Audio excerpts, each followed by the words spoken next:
আসসালামু আলাইকুম দর্শক, নেক্সাস টেলিভিশনের প্রতিদিনকার আয়োজন কেমন আছেন অনুষ্ঠানে আপনাদের স্বাগত জানাচ্ছি। আমি ডাক্তার মোহাম্মদ আনোয়ারুল আলম।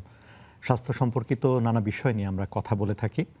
দর্শক, আজকে আমরা যে বিষয়টি নিয়ে কথা বলবো সেটি সমস্যা যখন সাইনাস, এটি আমাদের আজকের অনুষ্ঠানের বিষয়, অর্থাৎ সাইনোসাইটিস, এটি নিয়ে আমরা কথা বলবো।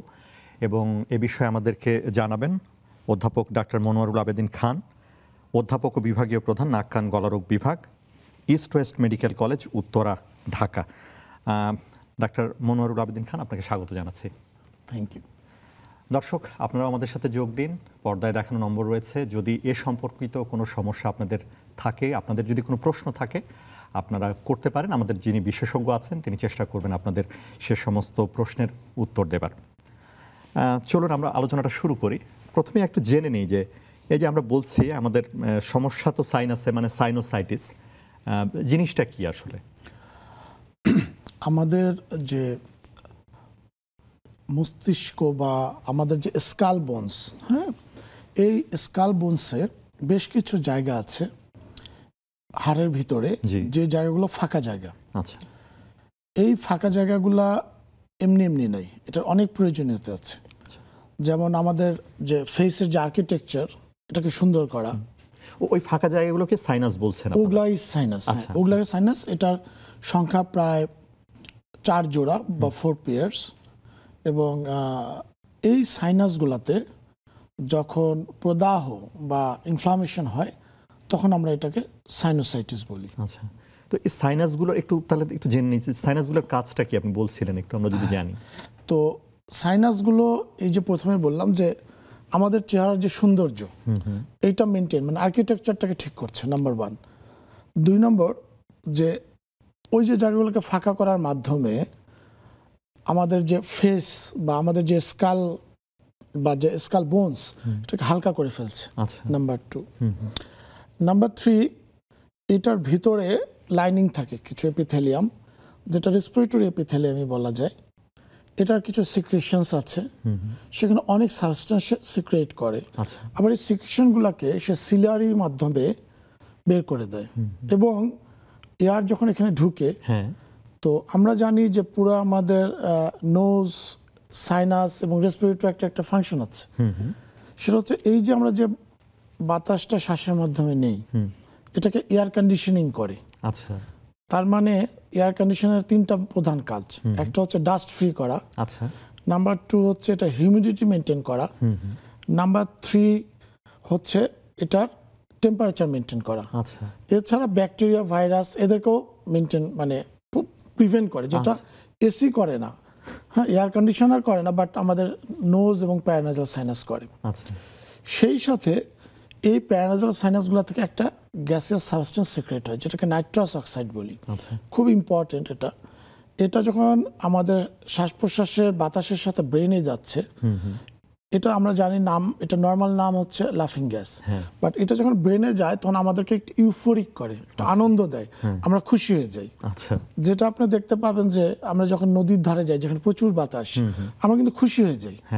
সেটা কিন্তু অন্য কোনো ব্যাপার না, এটাই নাইট্রাস অক্সাইডের, কারণ তখন বেশি যায় এটা। আচ্ছা, বাতাসও বেশি যাচ্ছে, বাতাসের সাথে জিনিসটা আমাদের ব্রেনে বেশি যাচ্ছে, তাহলে দেখেন মনটা ভালো হয়ে যায়।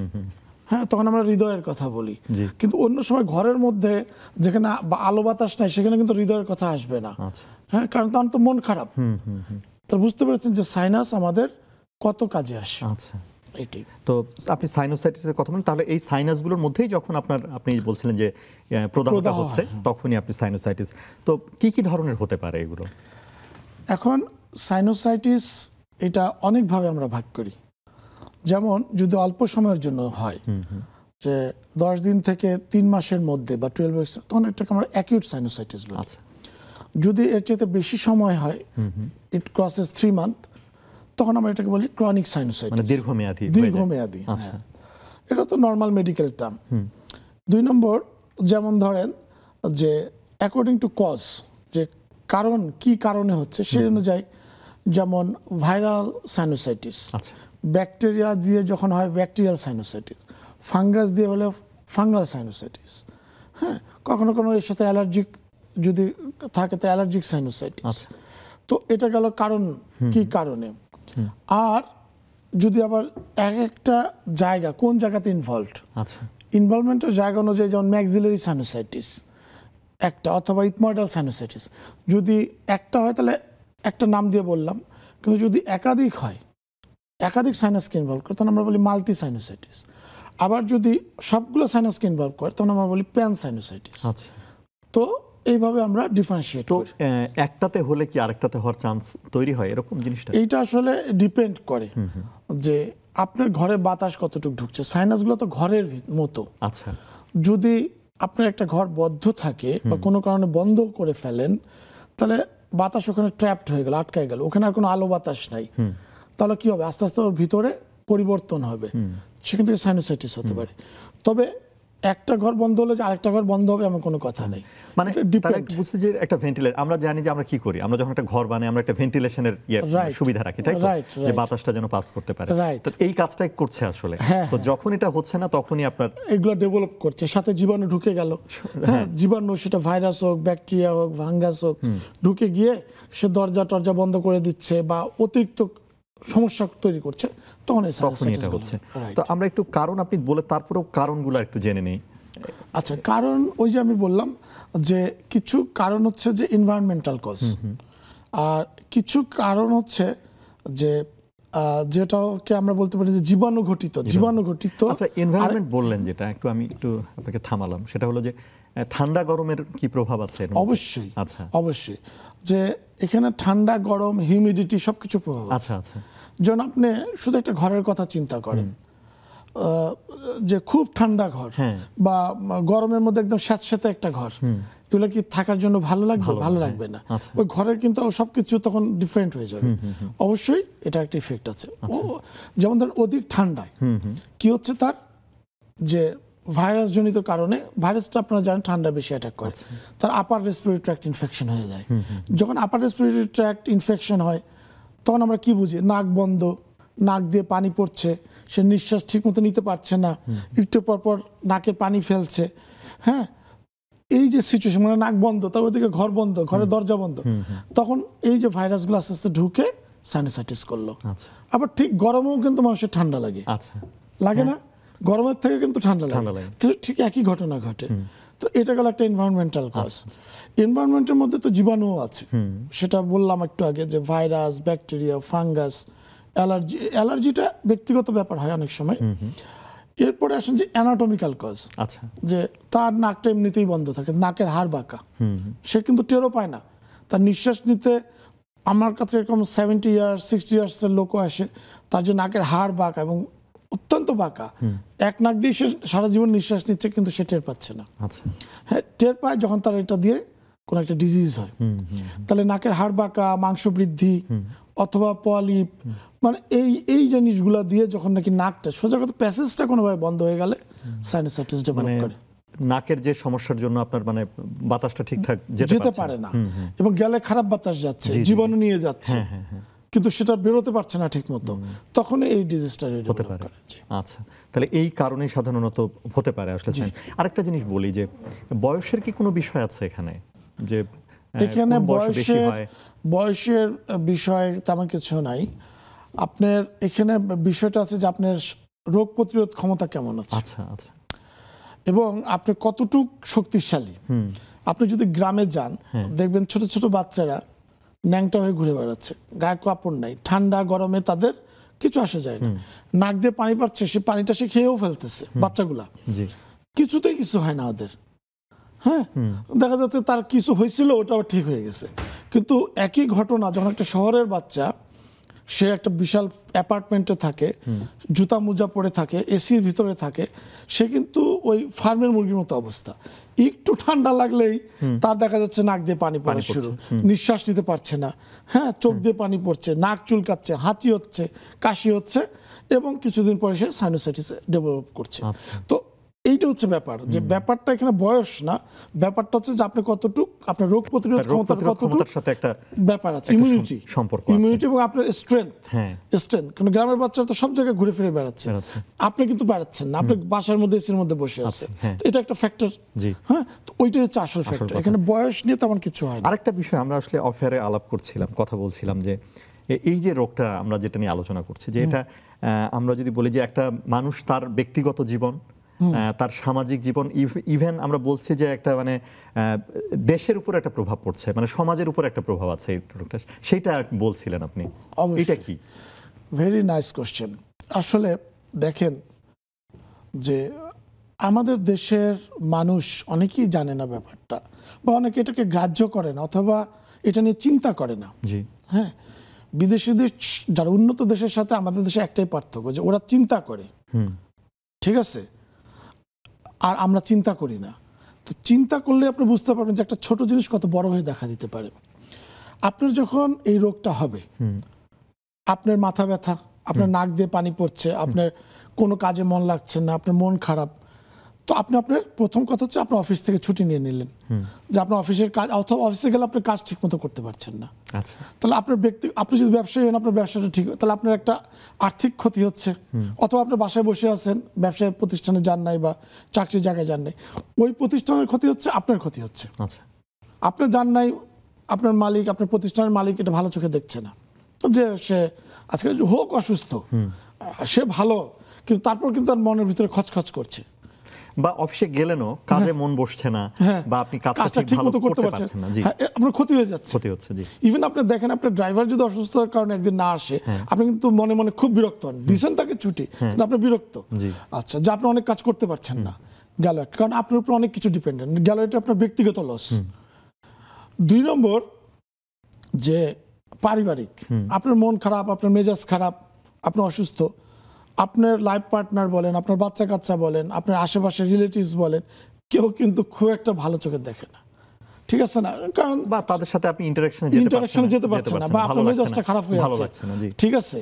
পৃথিবী কিন্তু খুব স্বার্থপর, সবাই কিন্তু একজন ফিট মানুষ চায়, কেউ অসুস্থ মানুষ চায় না। হ্যাঁ, খুব ধার্মিক হলে না হয় ভাববে যে অসুস্থ হয়েছে, সেবা যত্ন করে আমি জান্নাতে যাব, কিন্তু সাধারণ মানুষ অসুস্থ মানুষ চায় না, সবাই চায় যে একজন সুস্থ সবল মানুষ যে কাজ করবে, ঠিক আছে, এবং মানে তাকেই সবাই ভালোবাসে, তাকেই ভালোবাসে ডেফিনেটলি।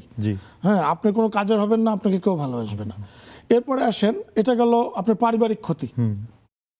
3 নম্বরে আসেন সামাজিক ক্ষতি। সমাজ কিন্তু আপনার উপর ডিপেন্ডেন্ট, ইচ অ্যান্ড এভরিওয়ানের উপর কিন্তু সমাজ ডিপেন্ডেন্ট।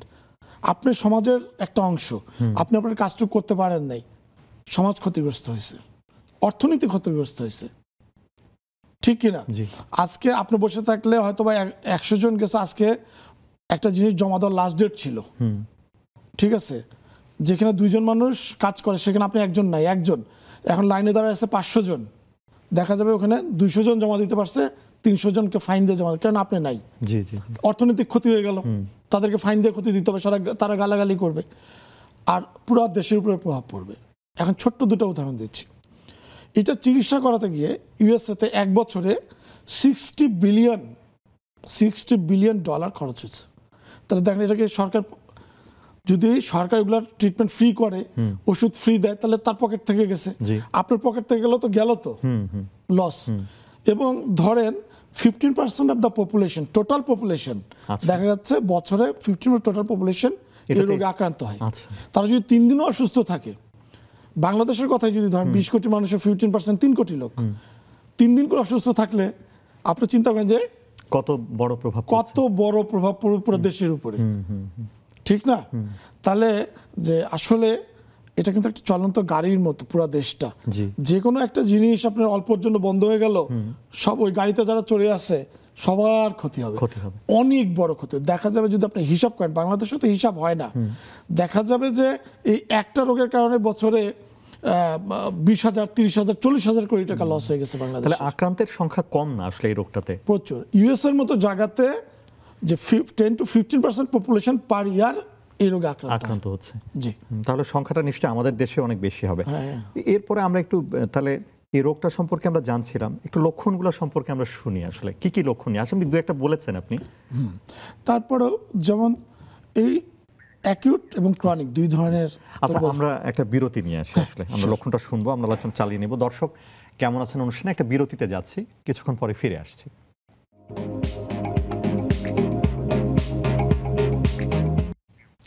দর্শক একটা বিরতি নিয়ে ফিরে এলাম। কেমন আছেন অনুষ্ঠানে আমরা আজকে সাইনাসের সমস্যা, সাইনোসাইটিস নিয়ে কথা বলছি। আমাদের সাথে স্টুডিওতে আছেন অধ্যাপক ডাক্তার মনোয়ারুল আবেদিন খান, অধ্যাপক ও বিভাগীয় প্রধান, নাক কান গলারোগ বিভাগ, east west medical college, Uttara, Dhaka. আমরা সাইনোসাইটিসের লক্ষণগুলো আপনি বলছিলেন, আমরা লক্ষণগুলো শুনে নিই। আচ্ছা, সাইনোসাইটিস তো আগে বলেছি যে একটা হচ্ছে অ্যাকিউট সাইনোসাইটিস আর একটা হচ্ছে ক্রনিক সাইনোসাইটিস। তো অ্যাকিউট সাইনোসাইটিস যেটা, সেটার অনেক ক্ষেত্রে দেখা যায় যে তার শুরুতে তার বেশ কিছুদিন, সেটা 1 to 2 উইকস একটা আপার রেসপিরেটরি ট্র্যাক্ট ইনফেকশনের হিস্ট্রি থাকে, মানে ঠান্ডা, সর্দি, আচ্ছা, কাশি, গলা ব্যথা, এই ধরনের একটা নাক দিয়ে পানি পড়ছে, হ্যাঁ, নাক দিয়ে পানি পড়ছে, হাঁচি দিচ্ছে খুব, এরকম একটা হিস্ট্রি থাকে তাদের। দ্বিতীয়ত দেখা যাচ্ছে যে আস্তে আস্তে তার সাইনাস এরিয়াগুলোতে ব্যথা শুরু হয়, আচ্ছা, সাথে যদি ব্যাকটেরিয়াল হয় সাথে জ্বর উঠবে, ভালো আচ্ছা, জ্বর আসবে, হ্যাঁ, মাথা ব্যথা হবে, আচ্ছা, হ্যাঁ, মাথা ব্যথা হবে, এবং সে পুরা তার মন টন খারাপ, একদম ডিপ্রেশনে চলে যাবে সে, মন খারাপ। এবং তাহলে দেখা যাচ্ছে যে ওই যে নাক বন্ধ, নাক দিয়ে পানি পড়া, গন্ধ পাচ্ছে না, অ্যানোসমিয়া বা হাইপোসমিয়া, আচ্ছা, সেই সাথে কি হলো যে আপনার সাইনাস রিজনগুলোতে পেইন, টেন্ডার জায়গাগুলো ধরলেও ব্যথা পাচ্ছে সে, ভার লাগছে, হেভিনেস, সেই সাথে জ্বর হচ্ছে, ঠিক আছে।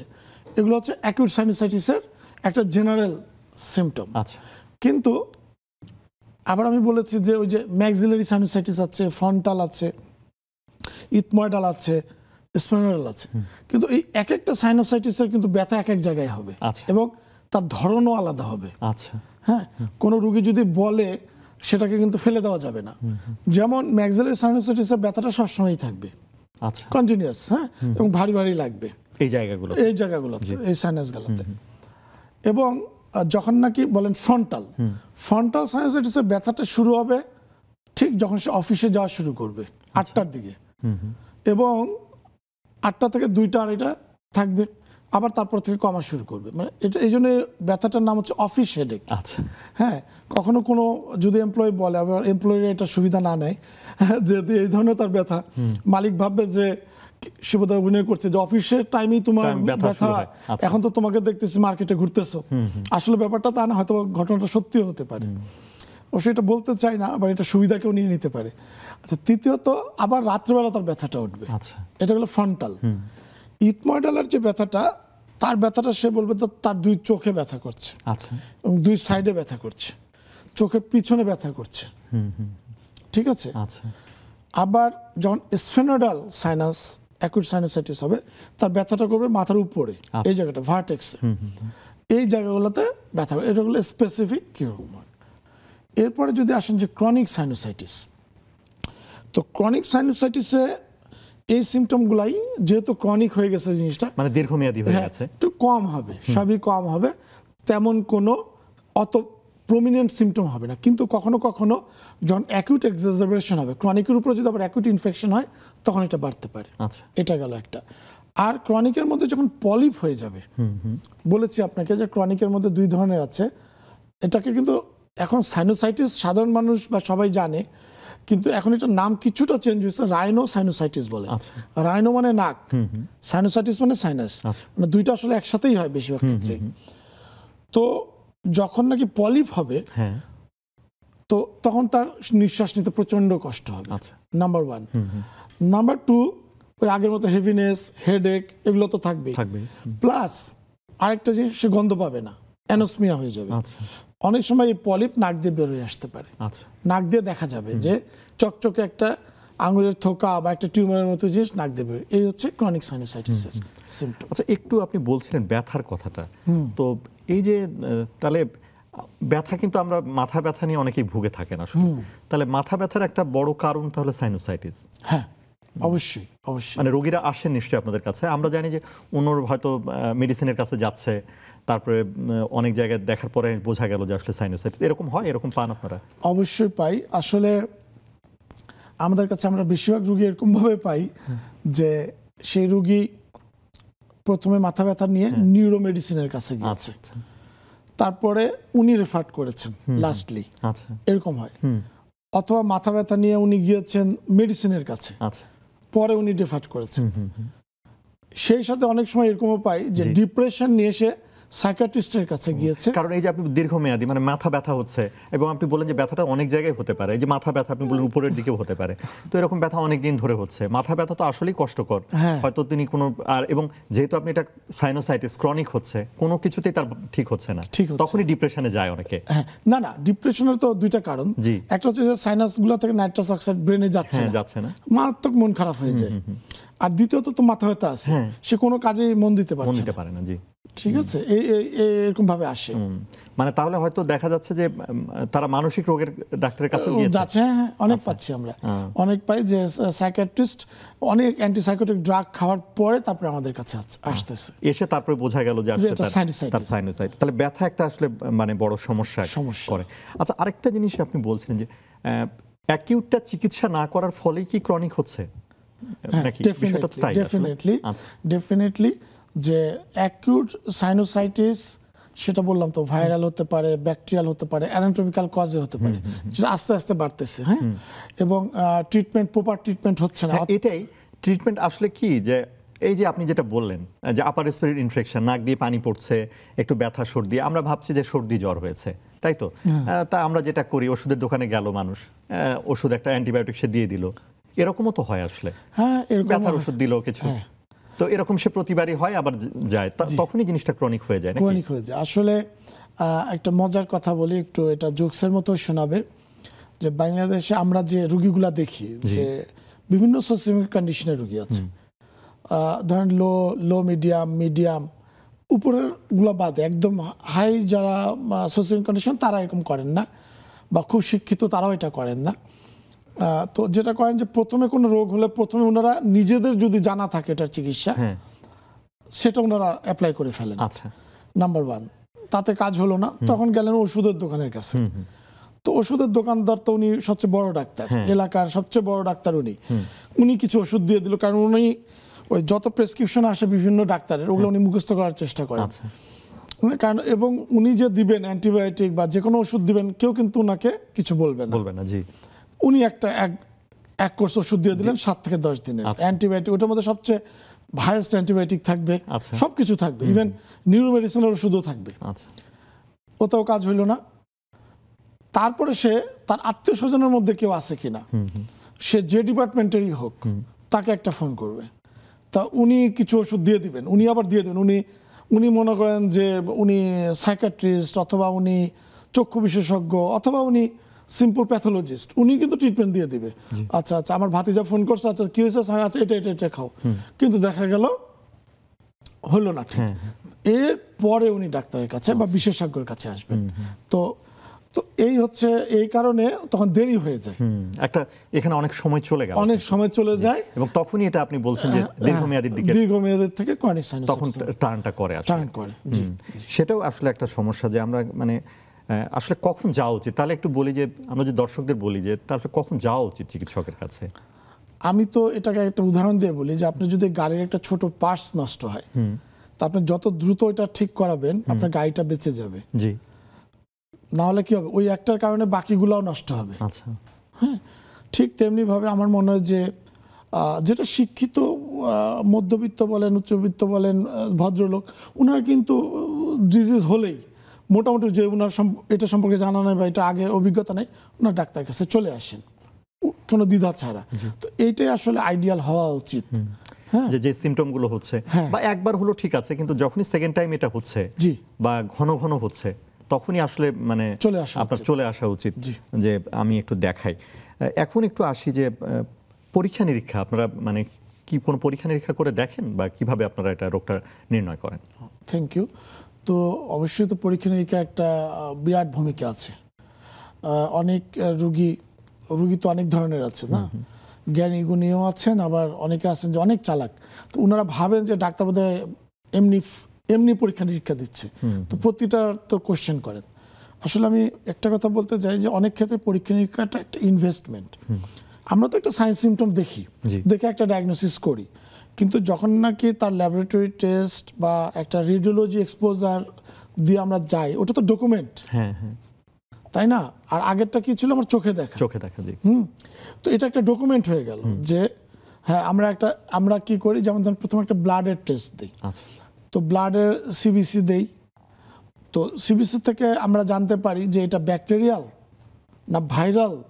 অনেক সময় ভাইরাল এবং ফাঙ্গাল একই ধরনের ব্লাড শো করে, আচ্ছা। মানে তার রিপোর্টগুলো শো করে, মানে ইনফেকশন আছে কিনা সেটা Right. দেখতে শুধু পারেন। হ্যাঁ ওইটা দেখতে পারি। 2 নম্বর তার ইমিউনিটির কন্ডিশনটাও দেখতে পারি, আচ্ছা, তার ইমিউনিটি কেমন। আপনি বলছিলেন যে রোগ প্রতিরোধ কম হলে এই রোগগুলো হয়। রাইট। আচ্ছা এখন দেখা গেল তার হিমোগ্লোবিন 9.5 আচ্ছা বা 9, তাহলে তো তার শরীরে রক্তই কম, তো সে তো এমনিতে তার রোগ প্রতিরোধ ক্ষমতা কম, অথবা তার WBC কাউন্ট কম, জি হ্যাঁ তার রোগ প্রতিরোধ ক্ষমতা কম, এটাও আমার জানা হয়ে গেল। জি দ্বিতীয়ত যদি বয়স্ক রোগী হয় তার আমরা একটা ব্লাড সুগার টেস্ট করি, কারণ আমরা জানি যে ডায়াবেটিস আমাদের ইমিউনোসাপ্রেশনের একটা প্রধান কারণ। আচ্ছা তো তার ডায়াবেটিস থাকতে পারে, কিন্তু সে কিন্তু বলবে যে না আমার কিচ্ছু নাই, ডায়াবেটিসে কিছু নাই, কিন্তু তারপর আমরা দিই। এবং অনেক ক্ষেত্রে আমরা পাই যে তাদের আনকন্ট্রোল ডায়াবেটিস, কিন্তু সে জানে না। ও আচ্ছা আচ্ছা, কখনো কখনো আমরা স্যাম ক্রিয়েটিনিন দিই এই ক্ষেত্রে, যে আমরা জানি না, কারণ বাংলাদেশে আমরা শুনেছি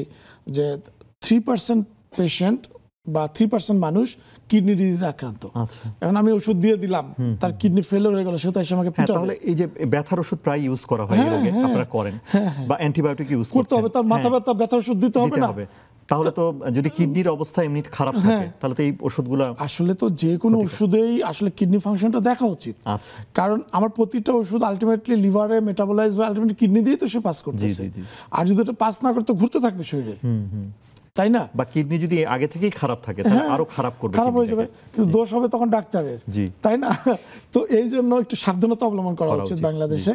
তো এটার পরে আমরা একটা এক্সরে দিই, যেটা specific x-ray PNS, occipitomental view, water অনেক ভিউ আছে।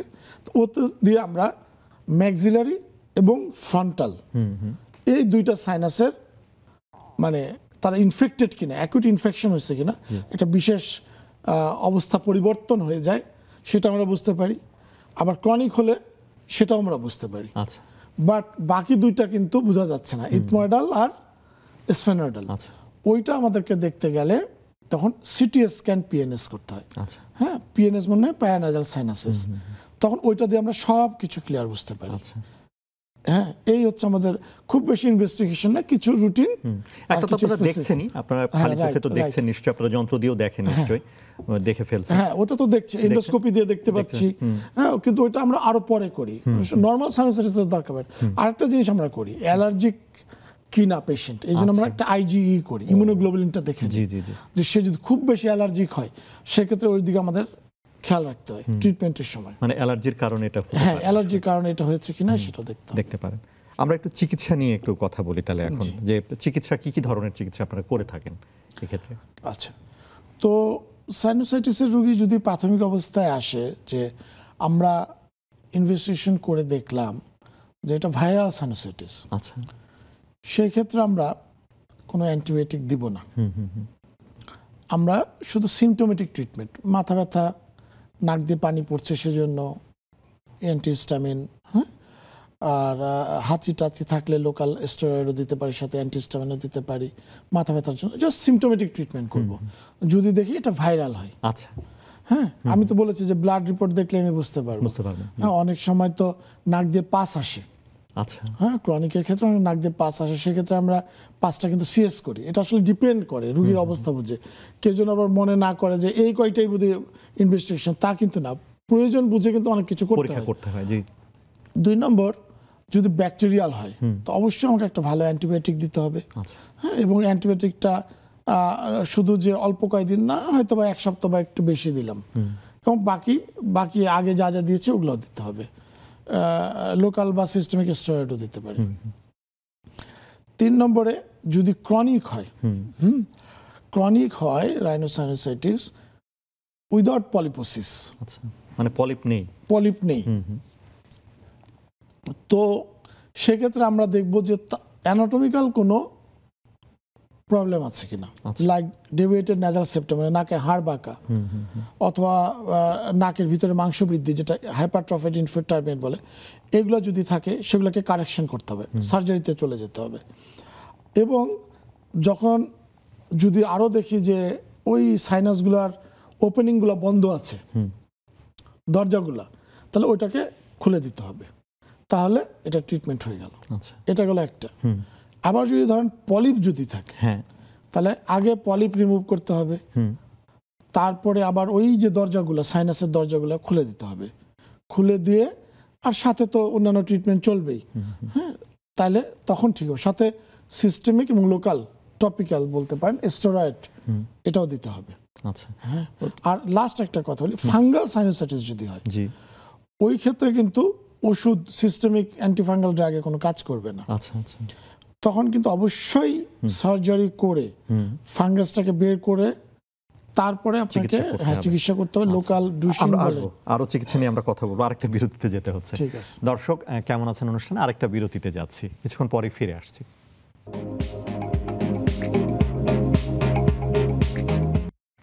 দর্শক, বিরতির পর ফিরে এলাম কেমন আছেন অনুষ্ঠানে। সাইনোসাইটিস নিয়ে আমরা কথা বলছি। আমাদের সাথে আছেন নাক কান গলারোগ বিশেষজ্ঞ অধ্যাপক ডাক্তার মনোয়ারুল আবেদিন খান। আপনি সাইনোসাইটিসের চিকিৎসাগুলো বলছিলেন, তাহলে অপারেশনের প্রয়োজন হয় একটা কথা আপনি বলছিলেন আসলে, তো কি ধরনের অপারেশন আসলে করতে হয়? যে অপারেশনটা আমরা ইউজুয়ালি করি সেটা অত্যন্ত আধুনিক একটি অপারেশন। আর প্রথমত যদি তার নাকের হাড় বাঁকা থাকে ওটাকে সোজা করি। আচ্ছা, যদি মাংস বৃদ্ধি থাকে সেটাকে ছোট করে দেই। আর তাহলে হাড় বাঁকার একটা কারণে একটা সাইনোসাইটিসটা হতে পারে।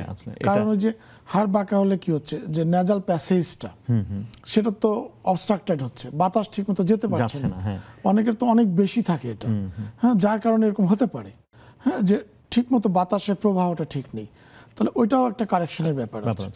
তাহলে ওটা আগে কারেকশন করতে হবে, ওটা কারেকশন করা উচিত। হ্যাঁ, ডেফিনেটলি, কারণ ওটার কারণে আরো অনেক সমস্যা হয়।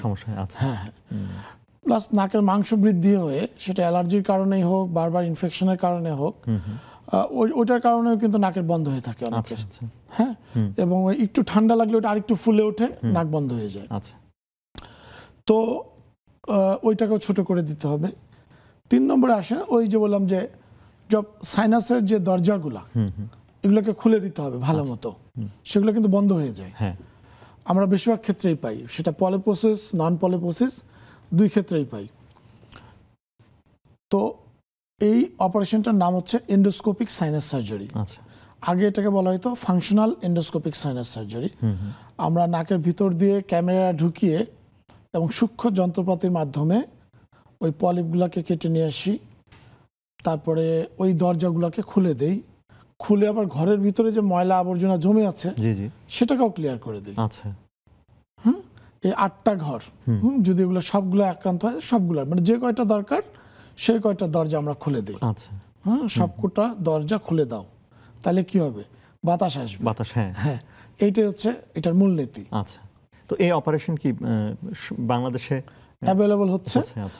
বর্তমান বাংলাদেশের আমরা যারা আছি, ইভেন তরুণরা অনেকেই এদিকে আগাচ্ছে। ঢাকার বাইরে হচ্ছে?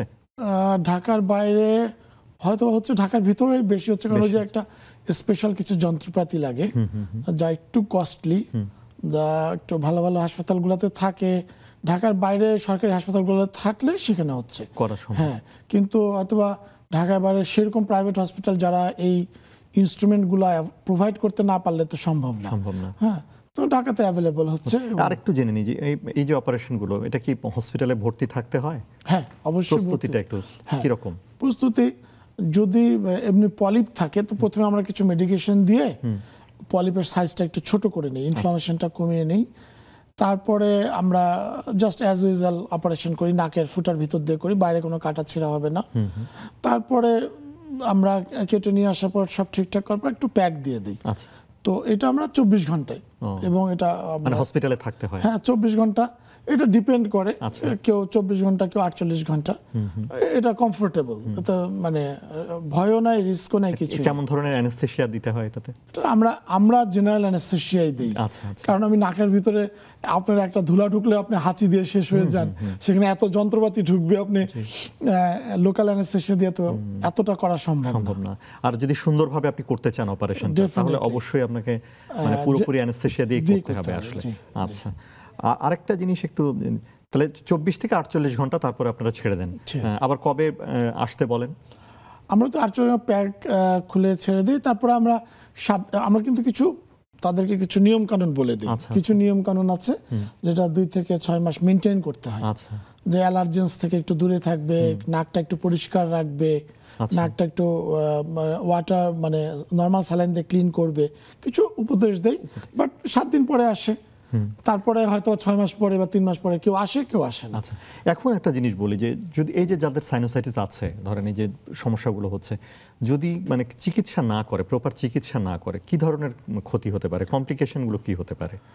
আচ্ছা, তো প্রথমেই বললাম যে অ্যাকিউট সাইনোসাইটিস যদি ব্যাকটেরিয়াল হয়, তো আপনি যদি এটা ট্রিটমেন্ট না করেন, তো সে তো মানে যে কয়েকদিন সাইনোসাইটিস এমনি এমনি ভালো হওয়ার সম্ভাবনা হয়তো বা হতে পারে, কিন্তু অনেক সময় লাগবে, কিন্তু কমপ্লিকেশন তৈরি করে সে ভালো হবে। আচ্ছা আচ্ছা, তো ওই কয়েকদিন সে কোনো কাজ টাজ কিছুই করতে পারবে না, এটা তো একটা ক্ষতি, এটা একটা কমপ্লিকেশন, তাই না?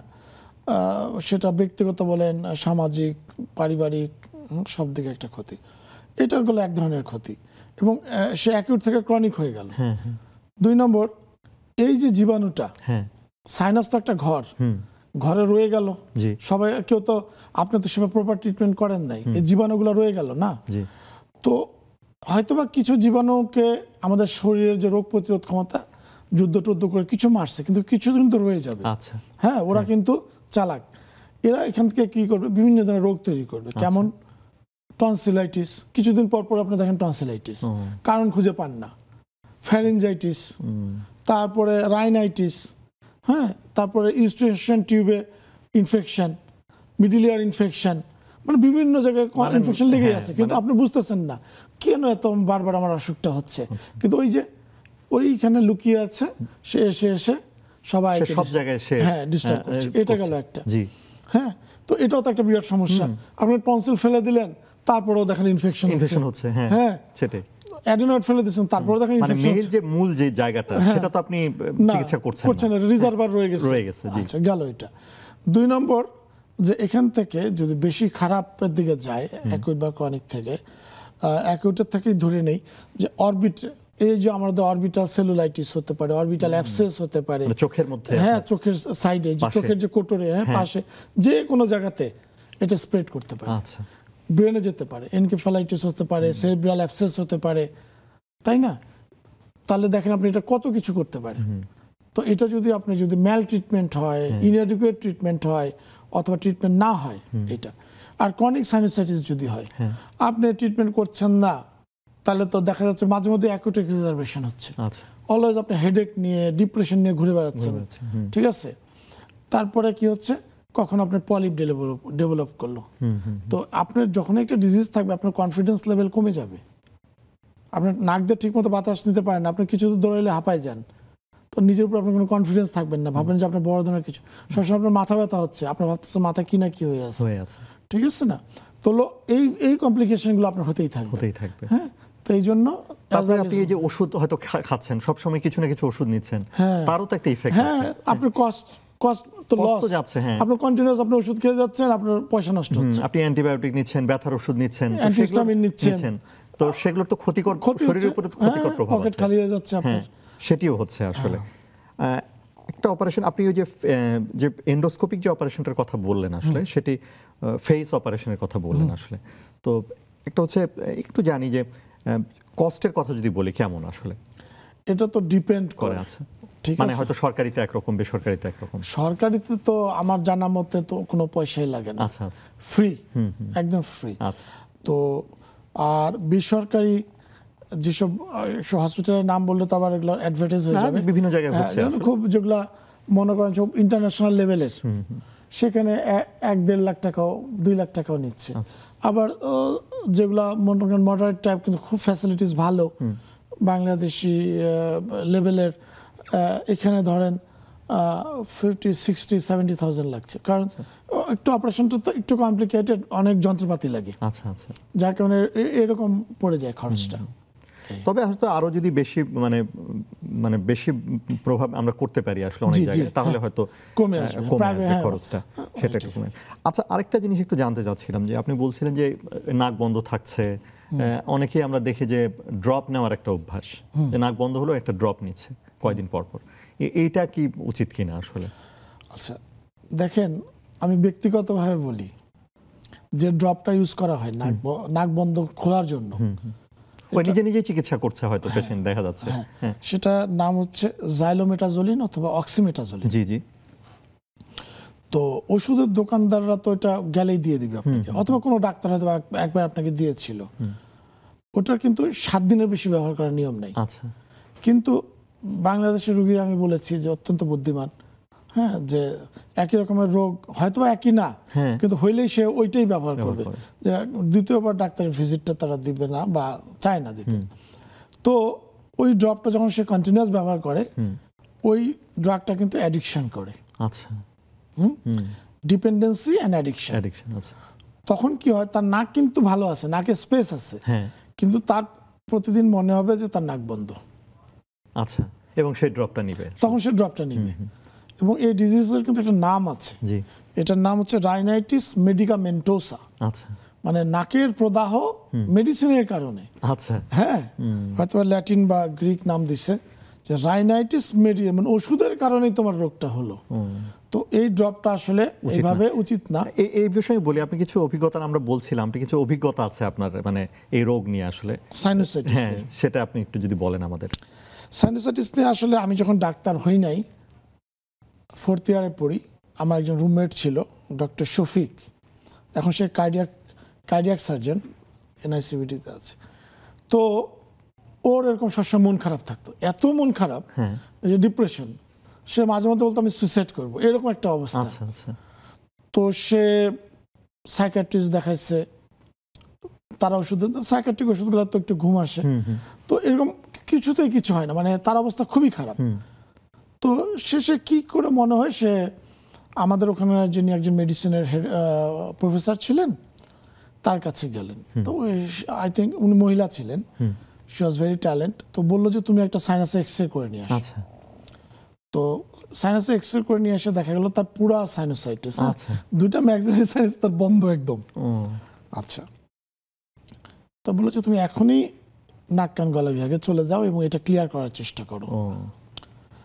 তো দেখেন শেলটার কিন্তু সুইসাইডাল টেন্ডেন্সি হয়ে গেছিল, মানে রোগটা এমন পর্যায়ে চলে গেছে। হ্যাঁ, মানে এত ডিপ্রেশন, তার এত ডিপ্রেশন, সবসময় মাথা ব্যথা হয়ে থাকছে, মাথা ভার হয়ে থাকছে, মন ভালো লাগে না। মানে পোলাও খেলেও তো তার কাছে পোলাও যা ভাতও তাই, কারণ সে তো গন্ধ পাচ্ছে না। আচ্ছা, মানে গন্ধটা চলে যায়, আপনি বলছেন গন্ধটা চলে যায়। হ্যাঁ, মানে আপনি কি খাচ্ছেন আপনার আসলে না সেটাও পাচ্ছি না।